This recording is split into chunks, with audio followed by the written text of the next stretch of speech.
apakah posisi Pak Erik jadi sebagai Dewan Pengawas?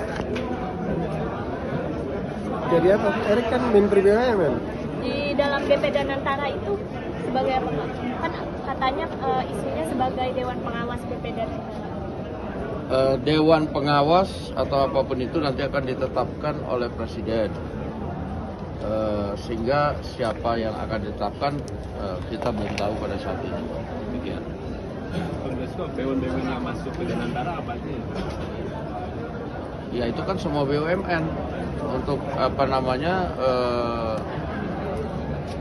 kalau menurut undang-undangnya itu seluruh BUMN akan dioptimalkan investasi di bawah BPI Danantara.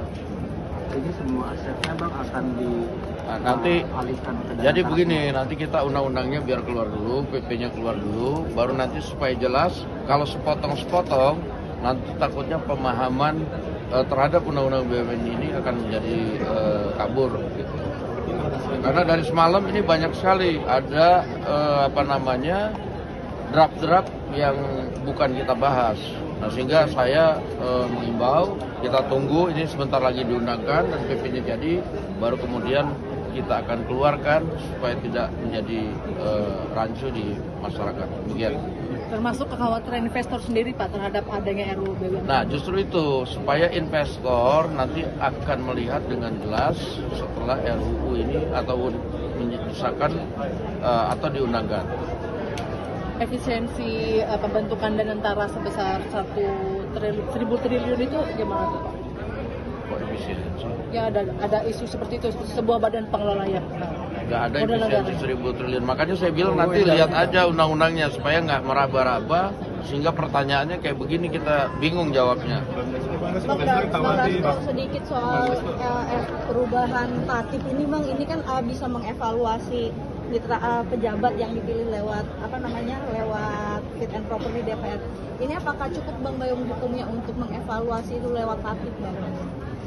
Iya, saya pikir kan itu cuma penegasan saja dari fungsi pengawasan yang selama ini sudah ada. Bahwa pengawasan yang dilakukan oleh DPR terhadap mitra-mitranya itu juga sudah berjalan.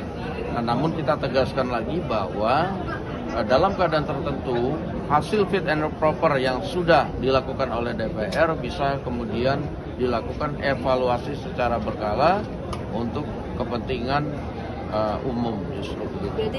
Berarti ada kemungkinan bisa diganti ya ketua KPK, ketua MA, MK di tengah jalan. Nah kita belum bicara sejauh itu. Yang kita lihat misalnya ada satu lembaga yang pensiun misalnya umurnya sampai 70 tahun.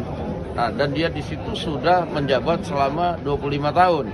Dan sekarang kondisinya misalnya sakit-sakitan. Nah ini kan kemudian kita harus lakukan fit and proper apakah yang bersangkutan itu masih dapat menjalankan tugasnya dengan baik. Nah kalau tidak kan kita harus kemudian lakukan mekanisme agar yang bersangkutan dapat digantikan oleh yang lebih layak dalam menjalankan tugas-tugas negara. Demikian.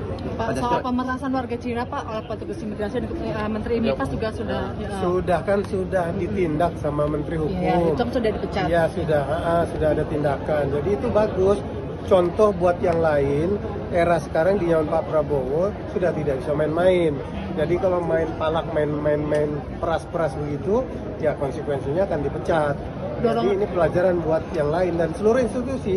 Ini bukan hanya berlaku di imigrasi, seluruh institusi kementerian di bawah pemerintahan Presiden Prabowo. Termasuk dorong DPR untuk optimalisasi sistem imigrasi kita juga. Iya, otomatis kan itu.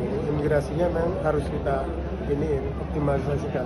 Pak, soal efisiensi anggaran katanya DPR nggak pernah pemotongan. Lembaga, semua lembaga ya. Kalau DPR berapa misalkan pemotongannya? Nggak hafal kita hendak urus. Tapi yang penting semua lembaga tetap